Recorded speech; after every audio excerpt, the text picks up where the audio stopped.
in talking to some of the customers from some of my referral agents the last couple of weeks, they're tired of hearing from a consultant that like does the intro and sails into the sunset. Like, beware of that. Welcome to Channel Security Secrets. I'm Lou Rabon. On this show, we expose the untold secrets and critical insights from the people shaping the future of cybersecurity sales in the Trusted Advisor channel. If you're looking to up your game around selling security, stick around. Channel Security Secrets is brought to you by Cyber Defense Group, on a mission to shift cybersecurity from reactive to resilient.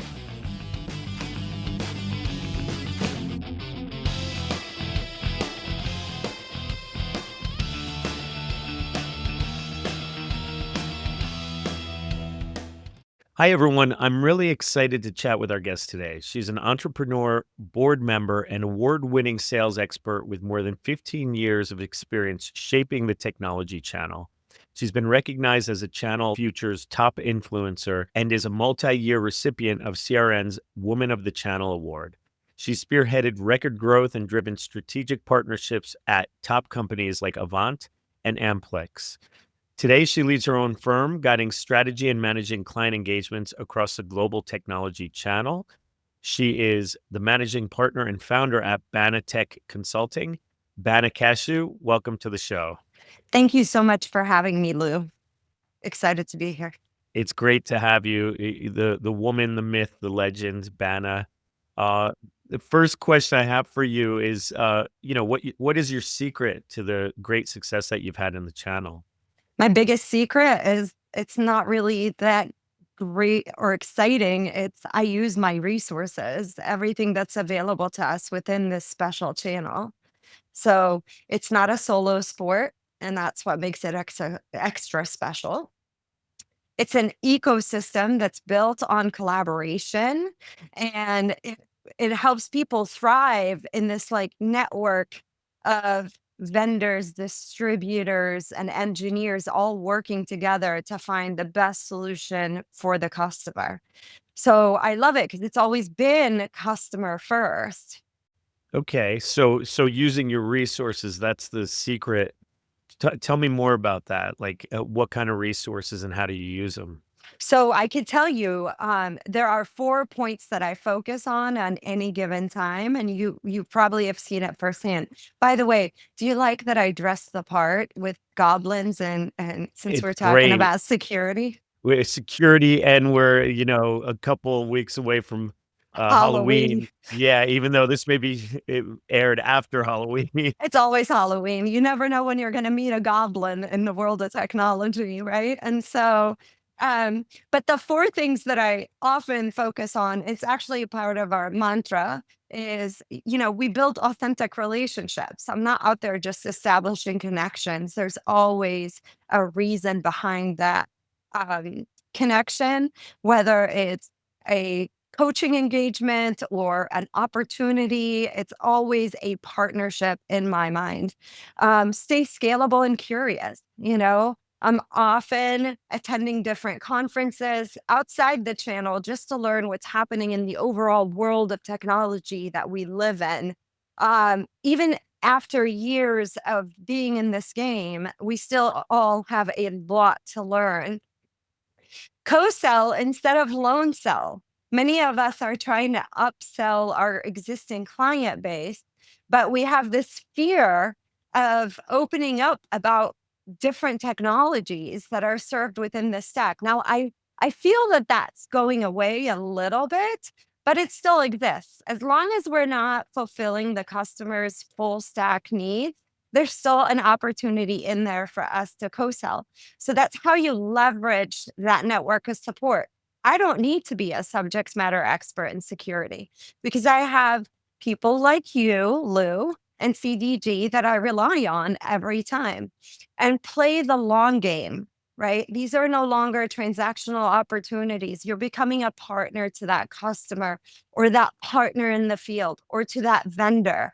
And so the more you trust the process and the process that you're running, the greater the return. And they have served me well. So hopefully with that focus on those 4 items, you will see the success regardless of whether or not, it's in a field that we're just not comfortable. And it's okay to get out of your comfort zone. I think customers are all open to authenticity and partners alike, right?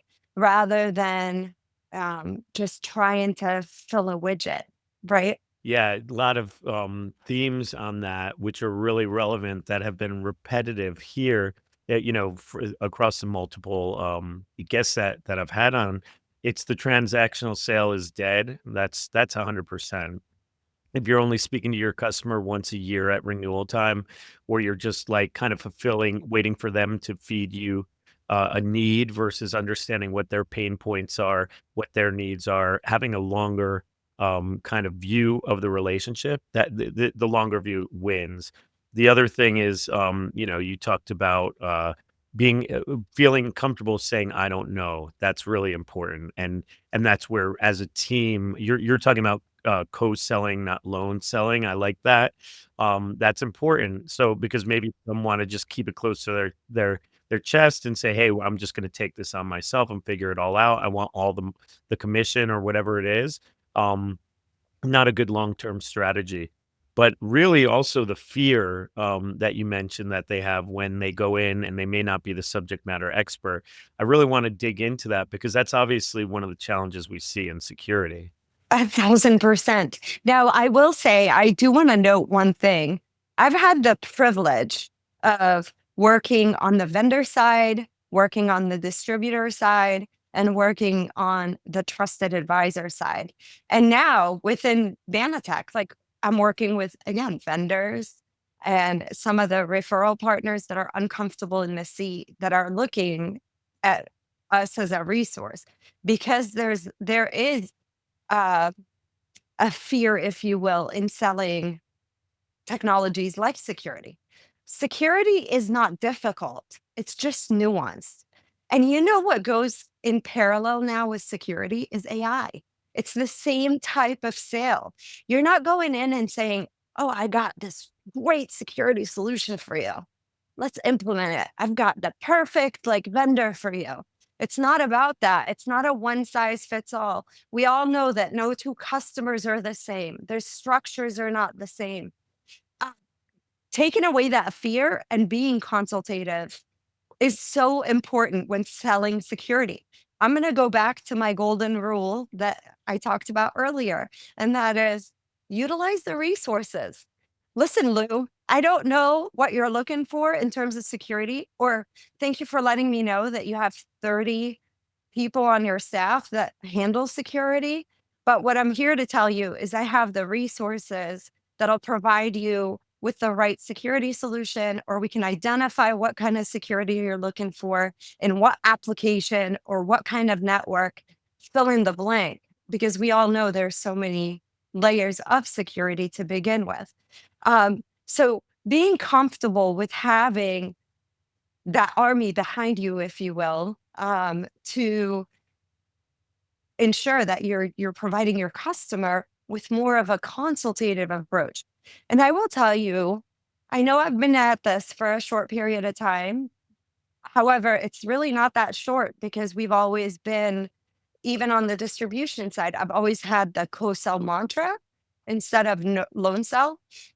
Like if you're a partner and you're not leaning in with your vendor, why should they lean in back? Like why should there be reciprocation if there's not an understanding of how we can win together, right? And so I'm of that mindset because I came from direct selling, right? And so it's important for us to work together in order to ensure that that customer is feeling that you're surrounding your customer essentially in a, to put it in like a very feminine kind of way, a big old bear hug, right? Where you have the right vendors at the table, you have the right engineers utilizing the distributors, co-sell motions. Like you bring in that army, suddenly you're not that small.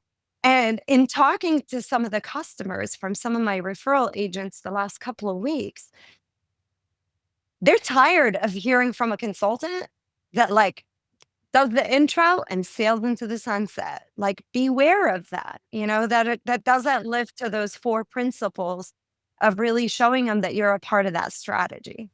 Yeah, yeah, big time. So, what I'm hearing, and it's definitely relevant, is when the fear comes up about technology, use your resources, which is the big secret that you're revealing here. And the resources exist on the vendor side, they exist on the distributor side. And there's a lot of support out there. You just have to know how to get the get that support who can then kind of go and attack those opportunities as a team. Exactly. Yeah, Exactly. yeah, and it's funny because you're talking about the vendors being, the vendors and the trusted advisors being a team. There's a reciprocation between the two. I've got a saying that you know how they say you can tell a person's, kind of integrity, etc., by the way that they treat help and wait staff. Well, it's Yes. the Yeah. same as the way that they treat suppliers or vendors. Either customers or trusted advisors. The ones that we've not had much success with are the ones that treat us transactionally too. They're like, give us a quote. They don't ask, they don't introduce us to the customer. They don't bring us on the journey with them. They're just like, hey, I need a quote, which we know is going to end up, will be one of three. They've already got their preferred vendor and they're just trying to fill out the other two, or maybe just one more to round out. And so we don't do business with those trusted advisors that treat us like that because we know where that's going to head, and it's not a good way to interact. But the ones that want to bring us in, they're excited. They want to take the journey with us. They want to learn if they don't know much about security. They know that when we go through our discovery calls, they're going to hear the way that we kind of tease out those opportunities, and in doing that, they learn, and then we both get better, and we both win more deals. So, from our perspective, that's huge.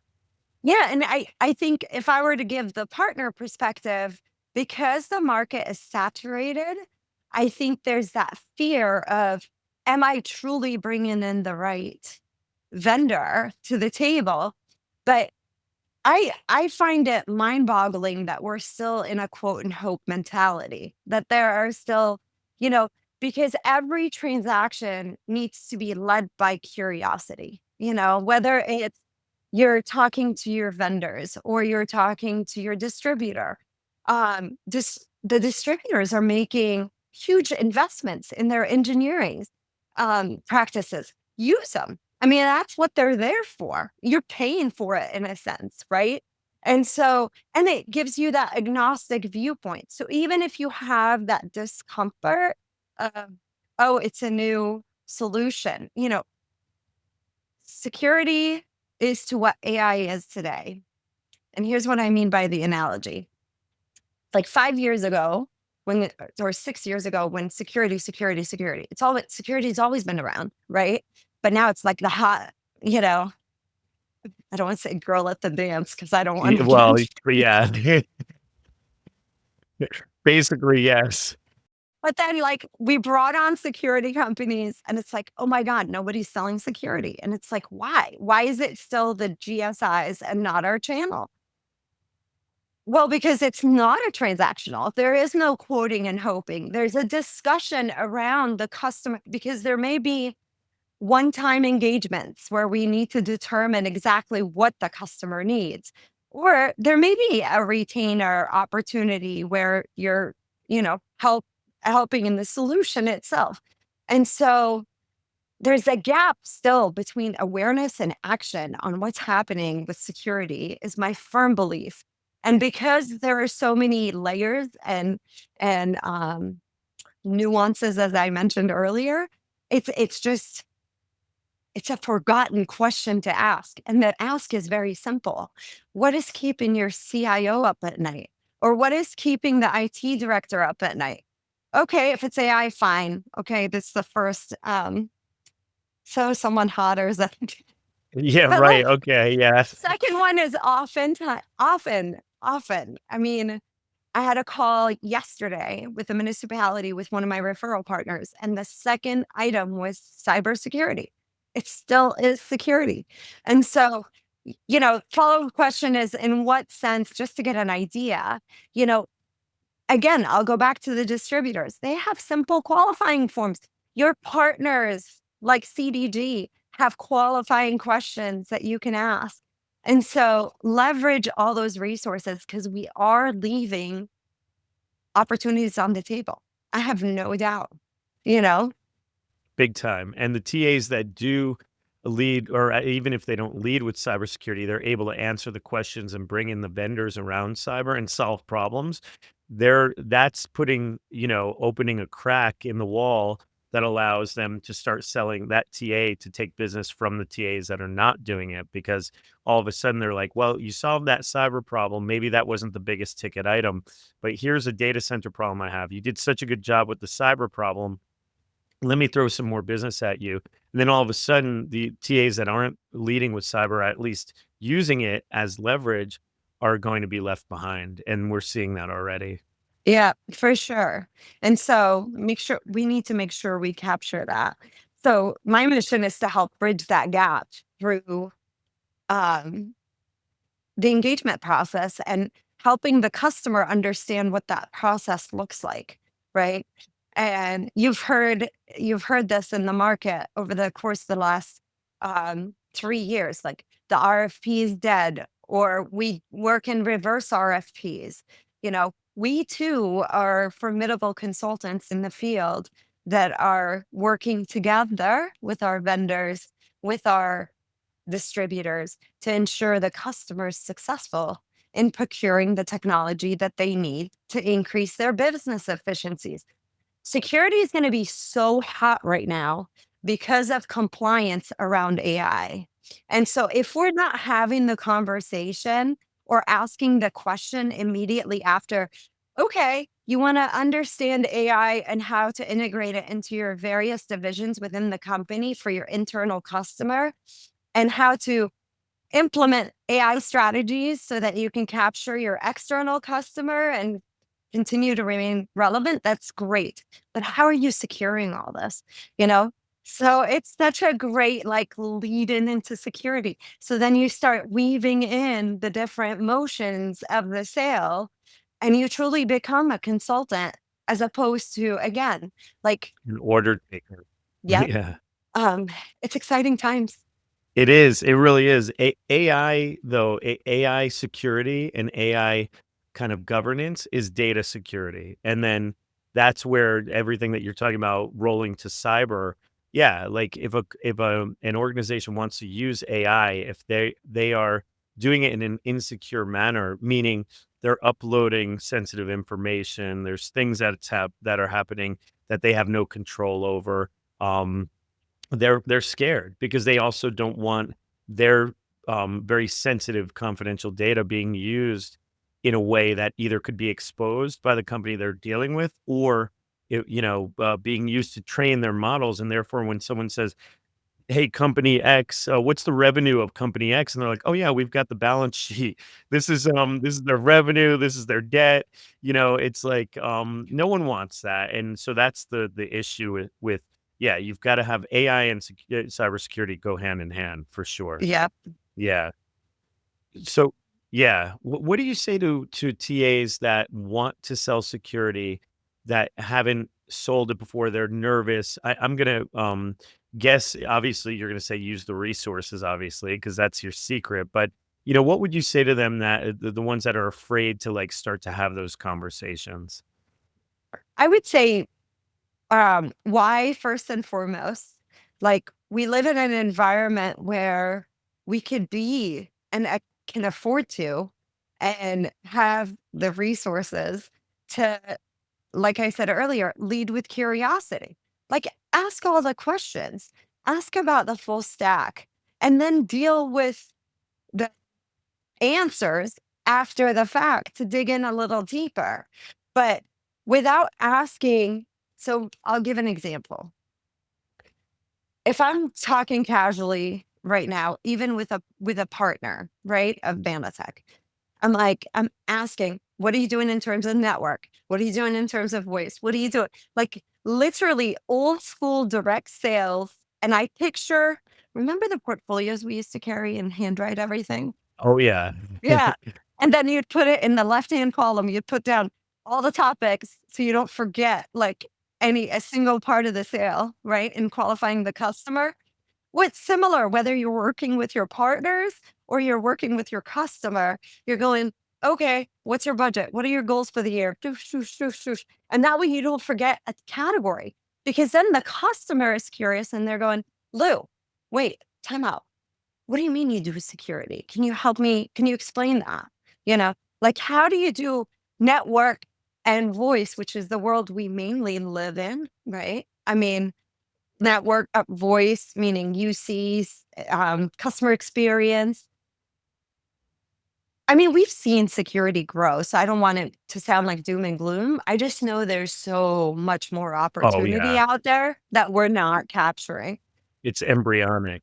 Yeah. So like going back to the old school simple practices of sale, like if you need to whip out that, I know we all have them still, that notebook where you're just like writing down on the left-hand column every single category so you don't forget.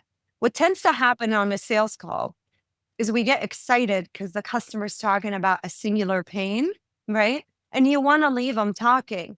But then before that call is over, making sure they understand in case, right?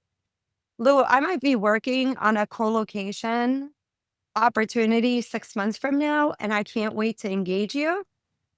But hell, I might need security today, but I never mentioned it. And so you don't know a thing about the fact that I have, you know, A hot yeah, opportunity. Yeah. yeah, Yeah. exactly. And so don't be shy about offering like what you're able to procure on their behalf. And then leading with curiosity also means with asking a lot of questions. Like forget the sale for the first call or even second call. Just ask a ton of questions. What keeps your CIO at night? Okay, you don't have a CIO. Great, even better. Because the IT director is probably busy dealing with one of the big OEMs resetting passcodes like I'm stuck doing with one of them. I won't say who. And and there's just no time in the day, and they have security literally as a plan for 2026. This is a real life example. And I'm like, can you help me understand that? Like, please elaborate. Again, am I talking about the ins and outs or whether they need a pen test or a DDoS or heck no, no way. I won't even go there at this point, right? I'll have to lean on some of my resources, whether it's the portals that people provide or the engineers that the distributors provide. So I can't repeat that strongly enough. Or for the last 10 years, I've been saying the same thing. Yeah. Yeah. No, that's brilliant. Ask the question or you're not going to find out is basically, it's better to ask the question and say, I don't know, let me get back to you. I know someone that can help versus being afraid to ask the question and then not getting the answer and then to your point, leaving money on the table or even allowing an opening from another TA that's going to go in there that does ask those questions. Yeah, exactly. And there are many that do a formidable job cross selling into all accounts. And so they know how to leverage these resources. Yeah, big time, big time. So yeah, ask the question no matter what, and just don't worry about going deep. It's acceptable to say, "I'll get back to you on that." Yeah, and security, you also said is like the number one, maybe number two now below AI, but still top of the list. And we're still so early, especially in the channel. And there's been a couple of iterations that they've gone through. Right, first it was the we're going to hire internally, but then they would only hire, depending on the size of the company, maybe one or a couple of people that couldn't really do everything they needed. Then it was we're going to outsource to maybe an IT company. They said, "Oh, the IT company says they can do that. We'll just give it to them." And this is even, solidly mid-market companies, but if they're outside of like finance and healthcare, they typically won't really, need a big team, they don't think. But then they find out the IT team is just charging them a per seat license. They don't really have the expertise to do the real security work.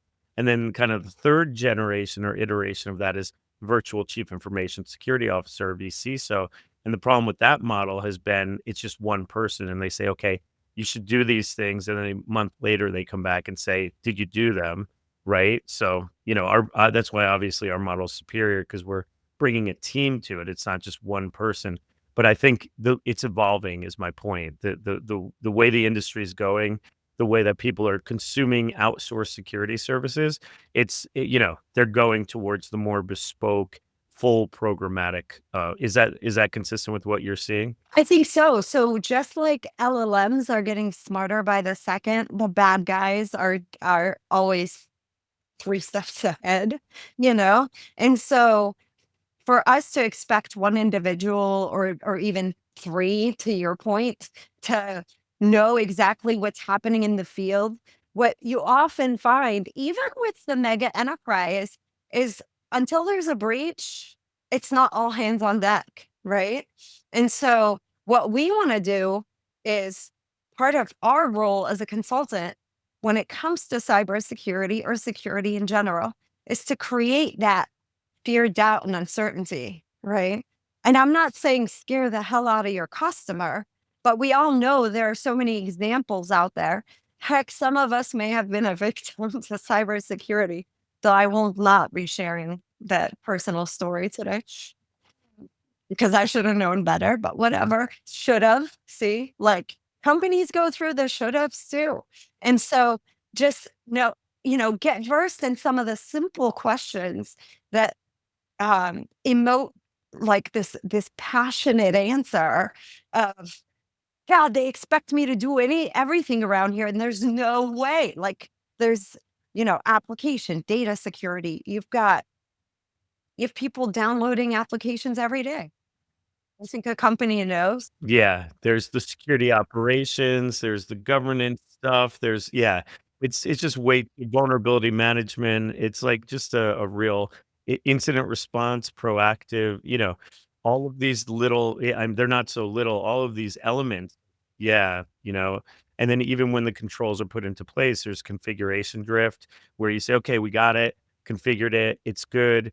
And then somebody changes something and it opens a hole. Yeah, that's exactly right. Or you have a compliance team where you're having to answer to your compliance officer, but you're the IT director. It's like, which one do you want me to manage? Do you want me to manage our infrastructure as a service or the different compliances that we may have missed? Yeah, yeah. And so um again, we're here to help our customers and leverage partnerships like yours in the field, and partnerships like the distributors that are constantly pumping information and updates around security and what's happening. And so let us leverage all that to be successful. Big time. So what about, at BanaTech, what are some of the cool, challenges that you're solving right now for your customers? I mean, I don't even know if I should tell you this, but like Murphy's Law works in mysterious ways. Yeah. And so, I had this big launch plan for BanaTech. This is an example around security and trying to do it on your own. So here I am, not, you know, I'm like, no, I know I'm in technology. I got this. So I add security to my website and I hit, okay, we're live. Yes. And then I get text messages, call, LinkedIn messages. Thank you to everybody that alerted me that my website's completely blocked by 96 different security Oh my providers. god. Wow, wow. Was it because of the IP address? Is it hosted on Amazon or something? It's on Google. Um, but we love Google. And so, uh, no, I think it's because, you know, the name is very similar to a name for an international consulting firm, um, an MSP that's international, not even based in the US.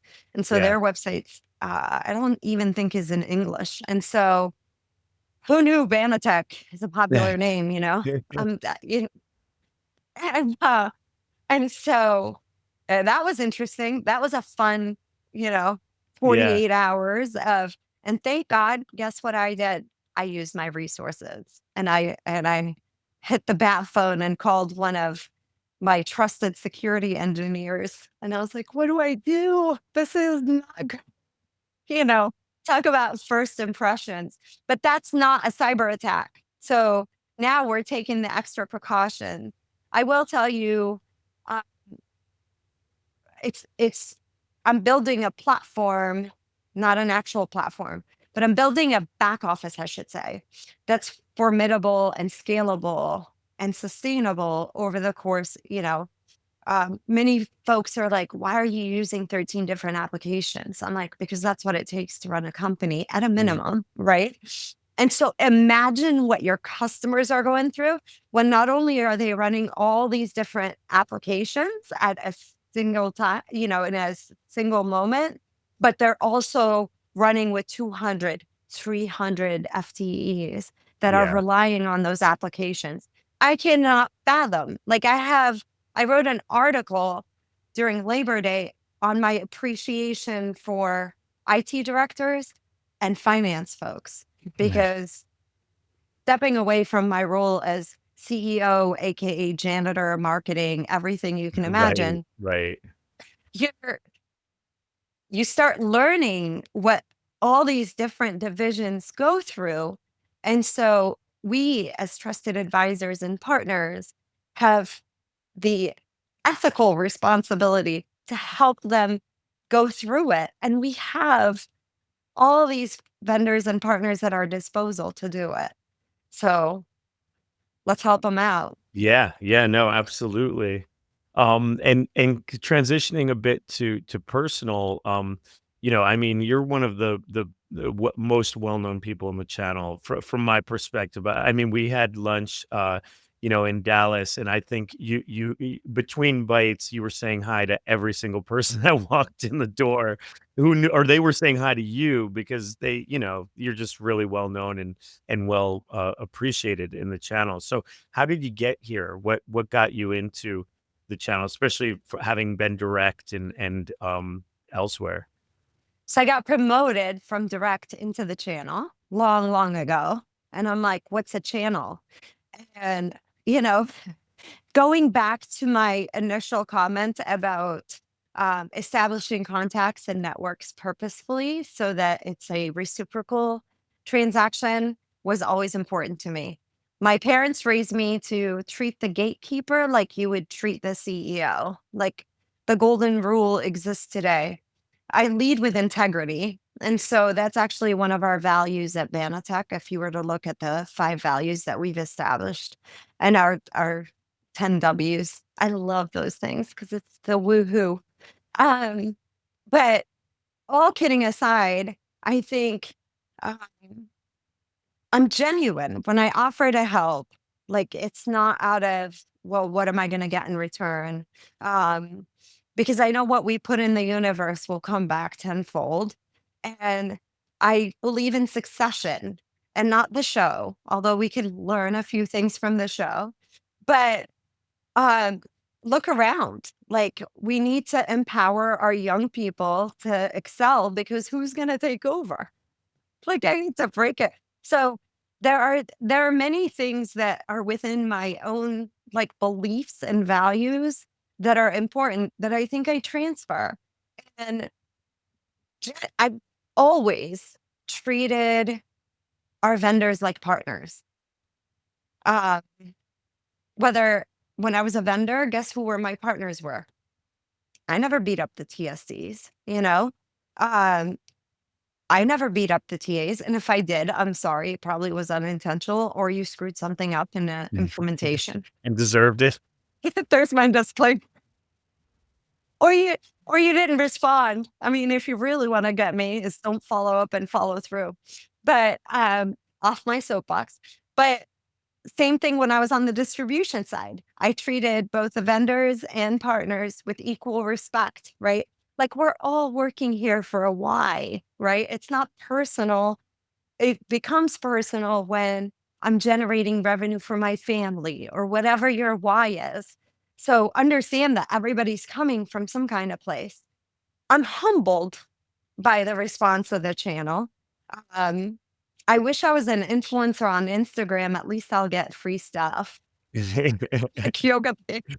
You're But so my I guess my influence has afforded me to start BanaTech and hopefully bring a legacy to the channel that is memorable and profitable. Yeah, absolutely. Well, we're lucky to have you. What are the plans for 26? You got big dreams and schemes? Yeah. Don't you think I always do? There's always this. I was just told no in terms of a grant, and I was upset for like 10 minutes. And then I turned around. I listened to an hour worth of the previous winners of this particular grant.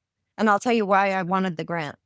Um, and then I was like, oh, that's what I missed in my application. And I literally applied again. Nice. It's like I blocked my calendar and I was like, no one says no. I'm going to try Right. again, Good. like you, Persistence. yeah. So I want to maintain that resiliency throughout 26 because this is not for the faint of heart, right? At all. And so, and playing the different roles, talk about getting outside your comfort zone. I'm terrible at operations, horrible. I'm okay with talking about my weaknesses, right? We're not all perfect. Not even close. Yeah. But this is forcing me to like do project management with Monday.com and build a CRM. And I'm Yeah. going, this is so not me, but I have to learn it. It's similar to selling security. You just do it. Right. And then, so the big plans are to hire an intern. I am planning on integrating a couple of agents. I'm waiting on some of these companies. I'm doing a lot of research. Like I'm headed to the NVIDIA conference next week, which by the time this airs, I would have been there already. Um, but again, it's that constant curiosity of what's happening out there so that I can really train those agents to do the administrative work so that my intern can do real work. Hopefully, the scalable big plans are to be successful with my vendor because I'm consulting with a couple of vendors on their go to market strategy into our channel so that I could scale employees. And then you don't have to deal, Right. yeah, with the ops. Well, the employees I want are like, yeah. I mean, I won't say too much, but the employees that I really want to engage in is sales channel. I don't need. I have a marketing team that's pretty solid, as you have seen from some of our execution. But I don't know what 26 will bring though. But I have big plans. I have an event that I'm planning. Um, you know, I watched, and this is not a dig on men, not at all, but I watch so many CEOs go to these like great retreats and I've major FOMO, and so it's time. Um, and I understand why we're not invited. Like, can you imagine me telling my husband, oh, yeah, I'm just going to hang out with 12 men at a house in the middle of God knows where? That'll go over well. We're not that modern, And so there are little things here and there that I plan on doing, but hopefully more than anything, um, I want to prove to myself that it can be done. This is not a means to an end. This is it. Like we're gonna scale, we're gonna be profitable, and it will be a sustainable business that, hopefully can employ some of the best people in the channel. Definitely. I can feel it.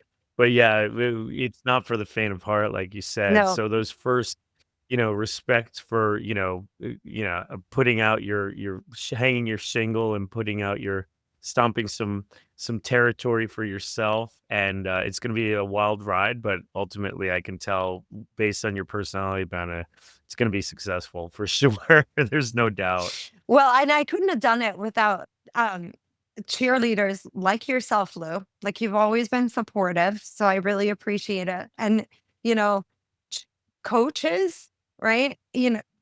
Mentors, however you want to describe them. Listen, sometimes their advice can apply today, but sometimes it applies later.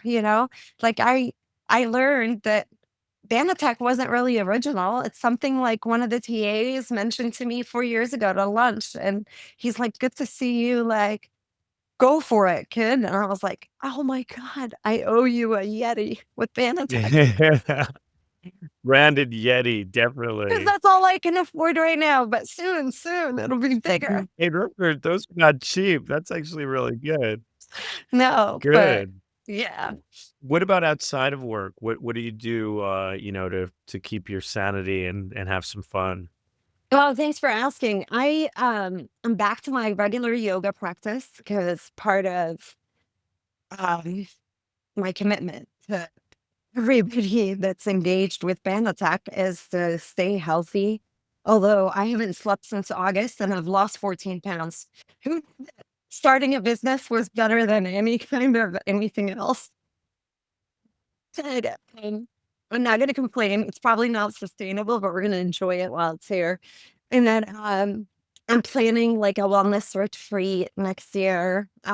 Things that now I could do. I could have always done them, by the way, right? But I'm choosing to um, really make that a priority. So Yeah, and it is a choice. So good. Yeah, lifestyle and yoga coach and teacher, right? That's something that's awesome. I'll definitely sign up for the wellness retreat. Let me know what it is. that'd be awesome. It's in Tuscany. We're finalizing it actually. Okay, yeah, well, I'm definitely interested for sure. Because, like, who doesn't want yoga and wine and meditation? And we're gonna do some Ayurveda. And I'm in finalizing the it's a luxury hotel. I mean, in the middle of like between Florence and Tuscany. Oh my gosh, yeah, like, Could be awesome. done, Yeah. done. Yeah, make sure you post that info. But where can people connect with you? You can connect with me on LinkedIn by just searching Bana Qashu, QA, no U after Q, SHU, and Bana at banatechconsulting.com. So check out our website. Should be good to go. And if it's not, make sure Yeah, you contact me. I'm gonna check after this. Yeah, I'll let you know if I get blocked. Great. Yeah, yeah. Bana Qashu, it's been so great to hear the secret of your success, feel your passion. It's like coming through the mic, the speaker, the screen. You're just like really passionate about this stuff for technology, solving problems. Really appreciate you being on the show. Thank you so much for having me. And reach out if you need anything at all, anybody. So here to help.